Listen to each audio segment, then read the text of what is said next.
All right, so today we're going to look at some review topics. Some of these are covered on the competency exam. This definitely won't be including everything that would be on your competency exam, but this will kind of be the highlights of things that I want you to know before coming to this class, before starting Business Math 1, but things that you can kind of catch up on if you're a little shaky. So we're going to kind of hit some highlights here. So the first thing I want to look at is solving x squared equations.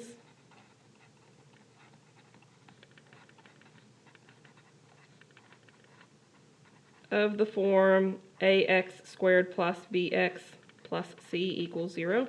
Okay, a, b, and c will just be numbers, so it'll be a is the number in front of x squared, b is the number in front of x, and then c is the number that's all by itself. We will use two main methods to do this. Okay, we will factor. Typically that means the AC method, unless we have a special case, okay, which we'll talk about some special cases. If factoring doesn't work, and sometimes it doesn't, then we can always use the quadratic formula for solving x squared equations. Now the quadratic formula actually works with all x squared equations, but I'm going to want you to be able to factor and use quadratic formula both, okay? All right, so first let's look at factoring.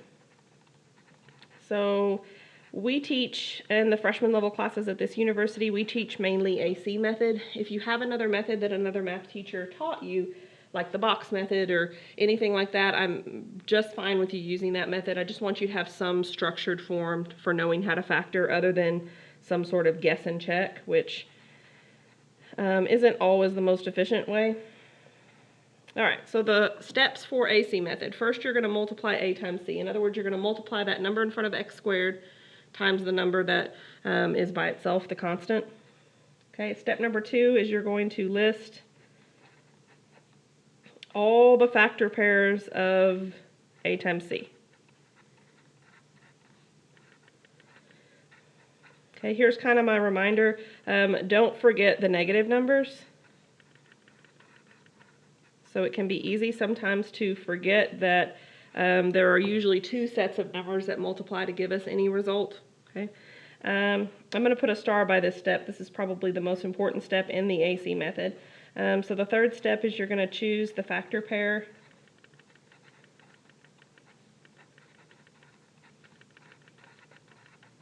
that adds up to be the middle number.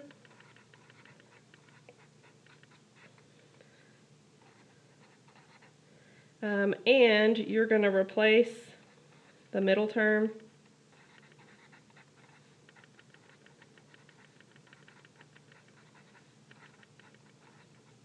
with two terms using the factor pair that you just chose.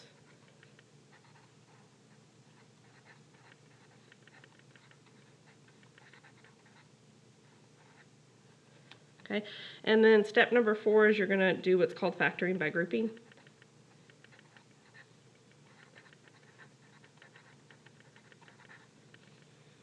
Okay, so let's look at a couple of examples, and we're going to run through these steps of AC method.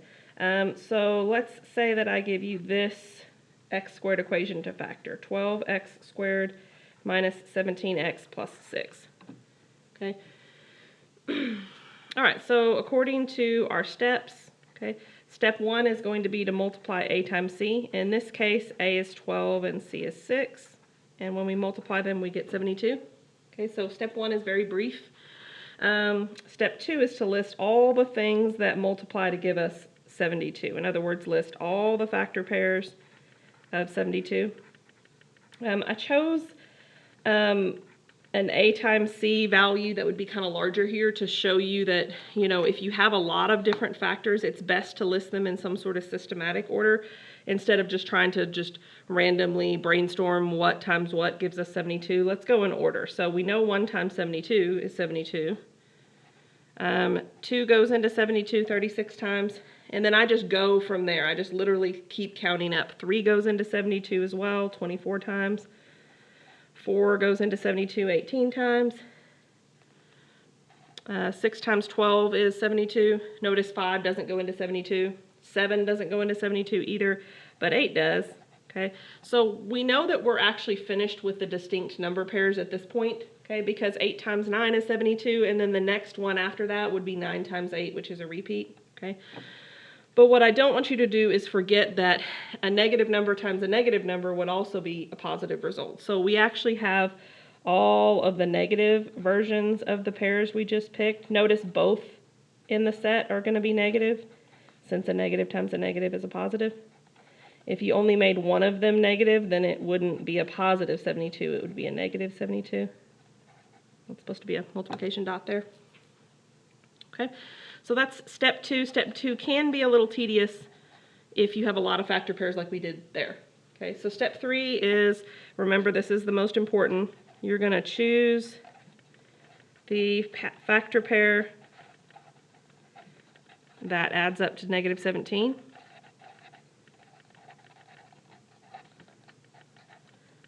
Okay, and so notice in our list we have a pair that would add up to negative 17. First of all, we know we need to be on this side of the list, right, because we know it's going to be negative.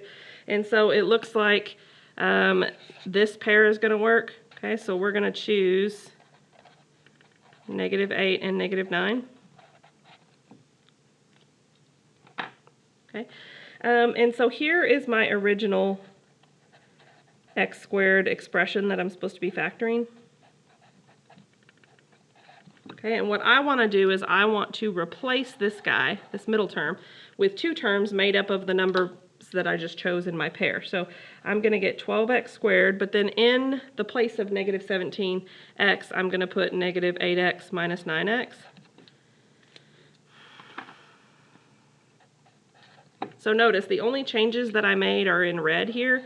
I replaced that middle negative 17x with negative 8 minus 9x. And notice if you did negative 8x minus 9x, it would be negative 17x. So I haven't actually changed anything. So then step 4 is going to be a process called factoring by grouping. So step 4 is where you group the 4 terms together in pairs of 2, and you try to ask yourself, is there something in common I could factor or pull out? Notice in this first group, so I'm going to cover up the second group. Okay, well, I guess I'm covering up too much there. Use my marker. In the first group, notice they have a 4 and an x in common, so I'm going to divide that out or factor that out. If I divide 12x squared by a 4x, I get 3x. If I divide a minus 8x by 4x, I get minus 2. Okay, so that's the first group factored out. And then now I'm going to use my pen and cover the first group and now look at the second group. Okay, anytime you have a negative number, you're going to want to account for that. But also notice that 9 and 6 both have in common a 3. So I'm actually going to factor out a negative 3, and that will leave me with 3x minus 2. Okay, if you divide both of these by negative 3, you get positive 3x minus 2. And then we're almost there. Notice that now we have these repeats here. Okay, we have 3x minus 2 in each of the groups. And so in the end, we have in common between the groups 3x minus 2. And if I were to factor that out of both groups, I would have remaining 4x minus 3. Okay, so that is my factored form. I like AC method because it works just about every time, but that would be how you would use that method to factor an x squared equation like 12x squared minus 17x plus 6. Okay, but before we move on, I just want to make sure that we're clear, and this is actually a topic that's on your competency exam too. You can check this using FOIL. So hopefully you remember FOIL stands for first, outside, inside, last. It tells you the order to multiply things in. So I'm going to take the answer that I got when I factored, okay, and I'm going to apply FOIL on it and see if I get back the original again. Okay, so first times first, 3x times 3x would be 12x squared. Outside, 3x times minus 3 would be negative 9x. Inside, negative 2 times 4x would be negative 8x. And then lastly, negative 2 times negative 2 would be plus 6. Okay, notice I did 4 steps. I multiplied first terms together, outside terms together, inside terms together, and then finally the last terms together. And then if you were to combine like terms, notice we get back what we started with, right? So this is the original that I started with, so we're good to go. Okay, so you don't have to use this to check your work, but it can definitely be a good tool for you to verify that you did it right if you're a little bit shaky on factoring, if factoring is something that you have forgotten from the class before this one. Okay, so let's look at one more like that, but maybe we're going to go a little bit further with this one. So rather than just factoring, I want you to actually solve this x squared equation. Okay, so we're going to run through the AC method again. I'm going to kind of shorten or condense the AC method, and once you get the hang of it, you can do this too. So for A times C, we're going to get 3 times 4, which is 12. So here's the thought process that needs to run through your mind. Maybe you don't write it down every time, but it needs to be your thoughts. We want factors of 12, because A times C is 12, that add up to the middle number, which is 8. Okay, so rather than list them all, if that seems long and tedious, if you can think of some factors of 12 that would add up to 8 off the top of your head, then maybe you don't have to list them all. If you're struggling to find a pair, then go ahead and do the listing. Okay, take the little extra time. But notice 6 times 2 would be 12, and 6 plus 2 is 8. Okay, so I'm going to pull out the middle term and put in its place 6x plus 2x. Notice only the red is changing, right? Okay, so I replaced this guy with 2 terms here.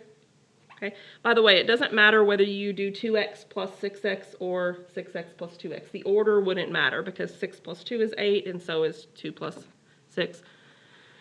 So now I'm going to factor by grouping. So I'm going to ask myself, what does this first group have in common with each other? And the answer is 3x. And if I divide both terms by a 3x, I get x plus 2. Notice here they have something in common as well. They have a 2. And so this would be x plus 2. So in the end, the factored form ends up being what they have in common times what would be remaining once you pulled what they had in common out. Okay? So this would be the factored form, but this problem asks you to go just a bit further. It asks you to go ahead and solve for what x is, and in this case, this is the form that we wanted this in to be able to solve. Okay?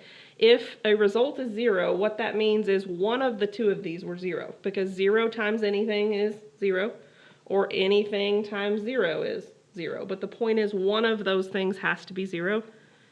So we're going to set each of the parentheses equal to 0. And then we'll get our 2 answers. So x could be -2, okay? Or if we subtract 2 and divide by 3, we get -2/3. Okay, so either or. Okay, so there might be some times when maybe you don't need to use AC method. Okay, so I want to look at a little simpler trinomial. Okay, it's called a trinomial because there's 3 parts. Tri means 3. Notice this one is a little simpler than the previous 2 we did because the number in front of x squared is just 1.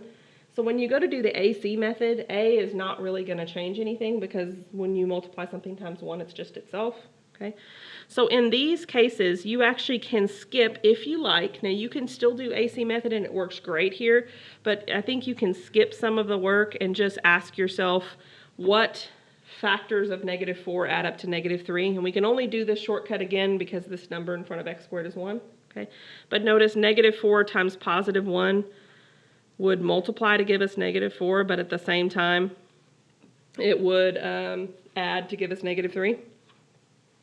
Okay. So when the coefficient is 1, you can just ask yourself, what are the factors of the last number, since a is kind of unimportant, that add up to be the middle number? Okay.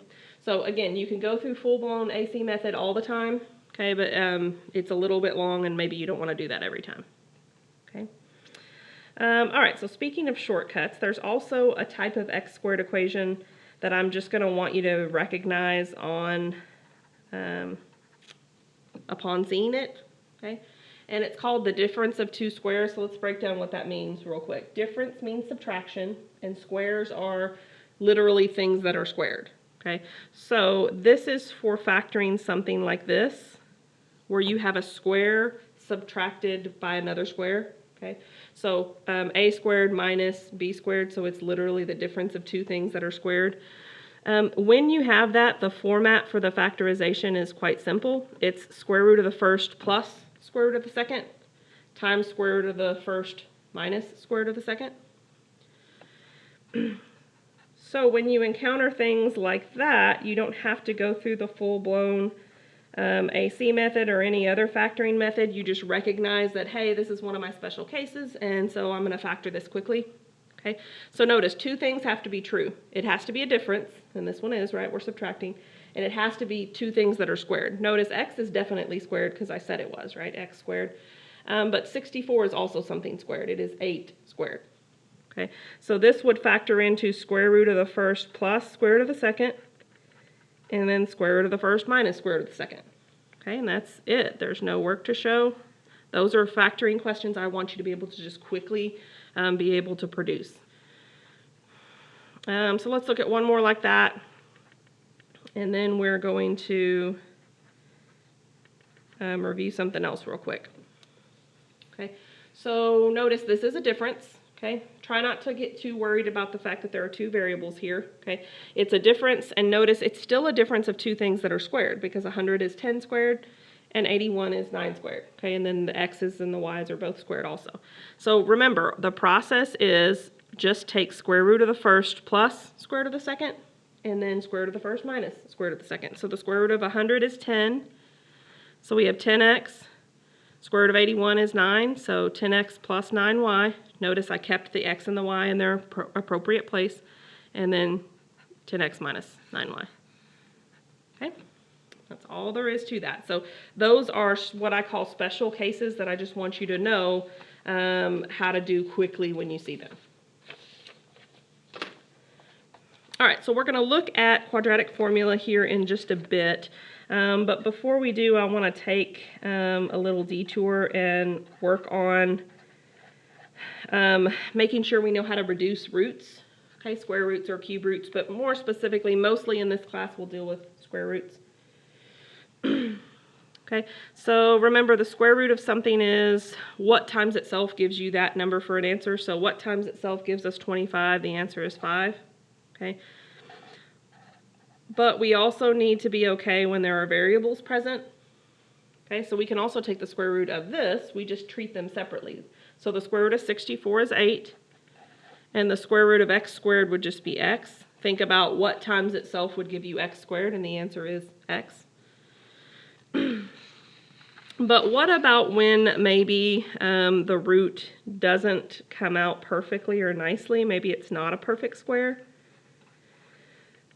So how do you reduce something like this when we can check on our calculator, right? But square root of 125 is not a whole number. Okay, it's a decimal. And so how are we going to split this up? And the answer is we're going to try to do the piece we can do, so at least we do part of the root of this number. Okay, so how we're going to do that is we're going to break 125 into its smallest pieces, i.e. prime numbers. Okay, and I'm going to do that using a factor tree. So I'm going to break 125 into its smallest pieces. So I know 5 goes into 125 since it ends in the number 5. So 5 times 25 is 125.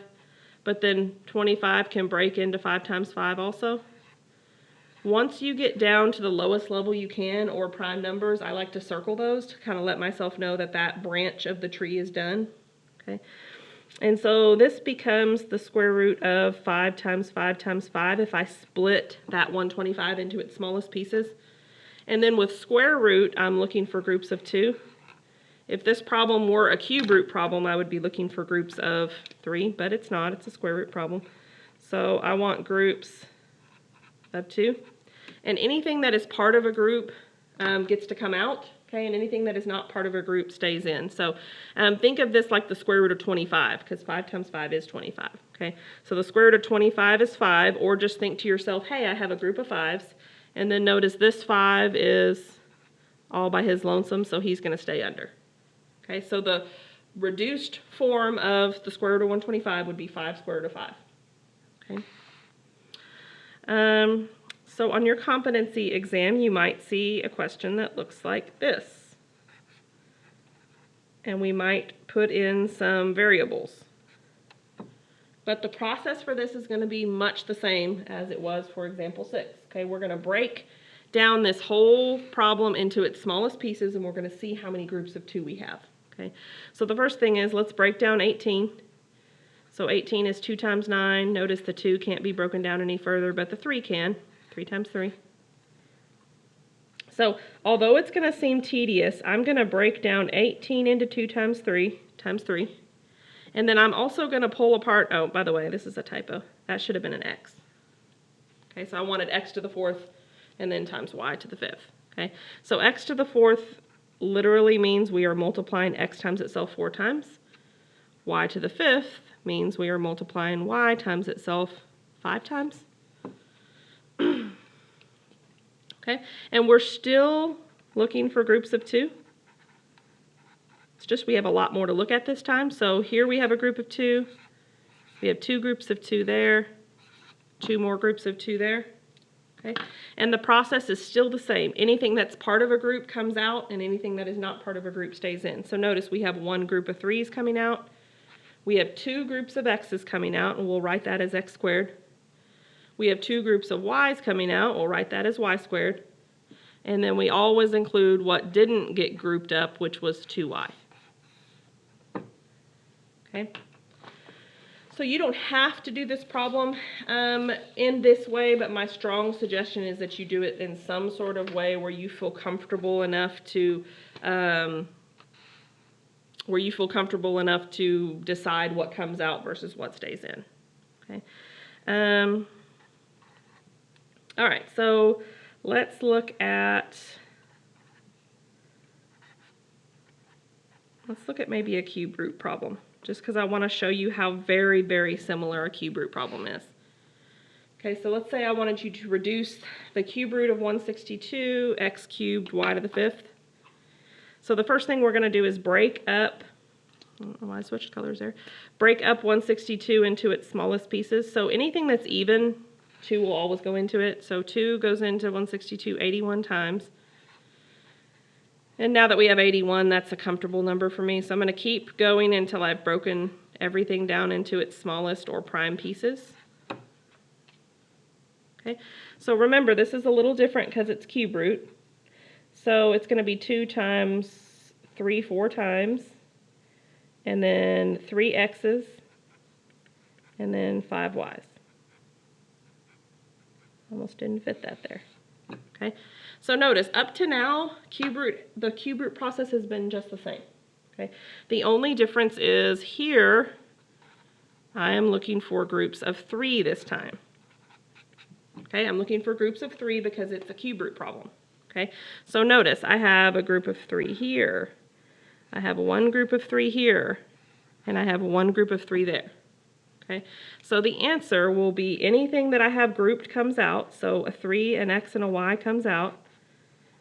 And then it'll be the cube root of everything that I didn't pull out, right? So 2 times 3 is 6. Notice I had no x's left inside, but I had 2 y's. So it'd be 6y squared. Okay, so if you do encounter a cube root problem, you notice you do it just exactly the same. You're just looking for groups of 3 instead of groups of 2. All right, so all of that to kind of lead up to the second way to solve x squared equations, which was through the quadratic formula.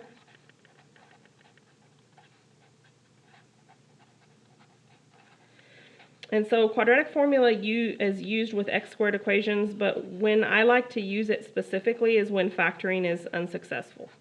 So we're going to use it with x squared equations when factoring doesn't work.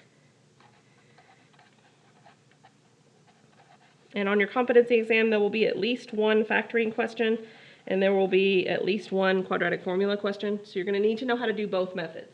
So even though there are 2 methods for doing similar things, factoring doesn't always work, and quadratic formula is sometimes a little too tedious. So there will be occasions where you'll need to know both for Business Math 1, and that's why we're covering both. So here's the quadratic formula. Okay, negative b plus or minus the square root of b squared minus 4ac all over 2a. You are going to need to know this formula, okay? So you can YouTube this, but there's all kinds of math teachers that sing and rap and do all sorts of things to help you remember the quadratic formula. I'm going to do none of those, and you don't want me to, trust me. But the a, b, and the c refer to the same a, b, and c that we were doing when we did AC method. So the a is the number in front of x squared, the b is the number in front of x, and the c is the constant, okay? All right, so let's say that I asked you to solve this x squared equation, okay? Note that if you tried to factor, AC method of factoring won't work here. Just a quick glance can kind of tell you that, right? Because if you try to do a times c, you'll get 13. Okay, so I'm going to say a times c equals 13, negative 13 rather. Put that in there. And no factor pairs of negative 13 will ever add up to 4. Okay, so factoring is out on this problem. It's not going to work. Okay, so instead we're going to line out what quadratic formula would look like, and we're going to make sure that we give a reduced answer. Okay, so in this case, notice there is no a given, which is understood to be 1, b is 4, and c is negative 13. So sign errors are usually some of the biggest errors on problems like these, so you just want to be careful. Okay, so the formula is negative b plus or minus the square root of b squared minus 4ac, and then all over 2a. Okay. Notice I said the formula as I wrote in the appropriate number, and that's going to be kind of a helpful hint there. So according to order of operations, I have a lot of operations to do, but the one that I should do first is the exponents. So 4 squared is 16, and then notice all I did was that one step. Okay. If you feel more confident, you might be able to combine steps, but I'm going to split the steps up into pieces so that when you're watching this back, you don't wonder where I got a number from. So next we're going to do multiplication. So we've got 16. We have a negative 4 times a negative 13, which is a positive 52. And then 2 times 1 in the denominator is just 2. So we end up getting negative 4 plus or minus the square root of 68 over 2. Okay. Now, if you give MyMathLab an answer like this on your homework, or if you put an answer like this on the competency test, this answer is not fully simplified. Okay. And so if you entered this into MyMathLab would say your answer is correct, but it's not simplified. Okay. So we're going to need to see if 68 can be broken up in some way. Again, notice 68 is not a perfect square, so we're just going to have to try to break it into pieces and see what we get. So you can use a calculator to break that up if you'd like. But notice off to the side I can work out that 68 breaks into 2 times 2 times 17. Okay, and again I'm looking for groups of 2, right, pairs. So I have a pair of 2's. So my reduced result for square root of 68 is 2 square root of 17. So back up here I'm going to replace 68 with 2 square root of 17. Okay. And then last but not least, I need to notice that actually there is something else that can be simplified. As long as you have a number in common in all 3 spots that I'm pointing at, so here, here, and here, then you can divide that out, much like you would reduce 2/4 to 1/2 if you just had a simpler fraction. So if you divide this by 2, you get 1. Divide this by 2, you get 1. And divide that by 2, you get 1. Okay, so you end up getting, oh, sorry. Let's change that. I'm glad I caught that. This was supposed to be a 4, right? I just copied it down wrong. So when I divide by 2, this would actually be a 2. So sorry about that. Okay, so I just copied down my number the wrong way. But 4 divides by 2 and we would still have a 2. So the answers that we get in the end, and sorry about the sloppiness, are negative 2 plus or minus the square root of 17. Okay, because we don't need to write the over 1. That just means that doesn't necessarily really need to be included there. Okay, so this, by the way, is 2 answers. Okay, it's negative 2 plus the square root of 17, but it's also negative 2 minus the square root of 17. Okay, so usually in my math lab, it's going to want you to pull apart the answer into separate pieces. So if you're entering this into my math lab, you would usually do it like this. And it'll tell you that in my math lab. It'll tell you, hey, if you have more than one answer, separate it with a comma. Okay? But on a test or something like that where you're handwriting your responses, I would be just fine with you saying plus or minus square root of 17. Okay?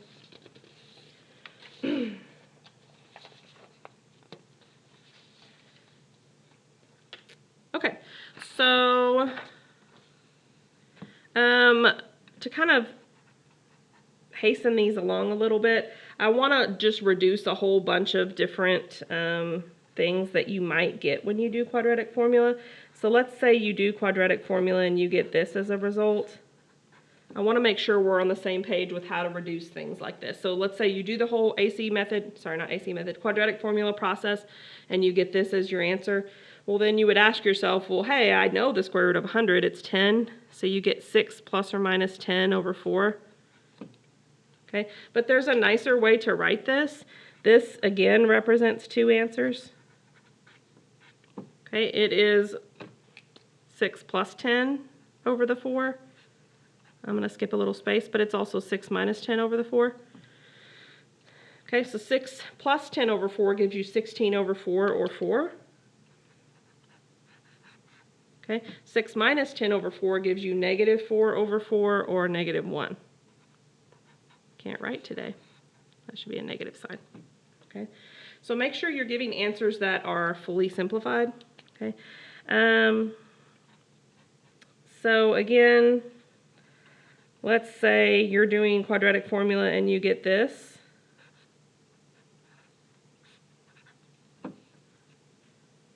Okay, so first you want to make sure your signs are correct. Okay, but you can possibly get a negative number under the square root, and when you do, that means that it's an imaginary result. So ignore the negative for a minute. Think about what would be the square root of 16. Okay, of course the square root of 16 is 4. So if you want the square root of negative 16, it's actually 4i. Okay, and then last but not least, so by the way, these are imaginary numbers. They don't show up on the graphing calculator. They're not tangible, real numbers. They're imaginary. Okay, but notice here I have a 2 everywhere, right? So I would divide each of these by 2. I'd get a 1 there, a 2 there, and a 1 there. Okay, so I would end up still getting 2 answers here.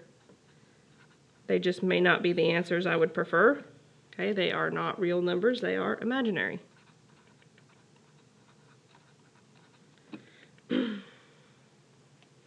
Okay, so rather than showing you a whole bunch of quadratic formula questions, I really tried to just break down some different results that you might get and talk about what you can do to reduce those. Okay, so one last thing before we stop talking about quadratic formula as a whole, I want to come back up here because we didn't do one like this, but what if b is negative? Okay, you need to remember that if b is negative, when you square that negative number, so like let's say this would have been a negative 4. It's not, but let's say that it was. When you square negative 4 times itself is positive 16. So this part that I'm pointing at should always be a positive answer. Okay, it doesn't mean in the end you might not get something negative under the square root like we did in example 11, but it just means that you shouldn't be getting a negative answer for this piece. Okay, this piece, no matter what kind of number it is, when you square it, it should be positive when you're finished. Okay, so that's kind of a general quick review of some of the things that are on the competency test. Okay, it definitely doesn't cover everything, so there are some things that you are expected to know when you start this class. That's kind of the deal with this class. So some people take a class with this one, okay, called a co-rec class, and it kind of brings them up to speed on some of the things that they're lacking in. But basically, if you don't have that class, you're still expected to kind of know the topics that you would learn from that class. Okay.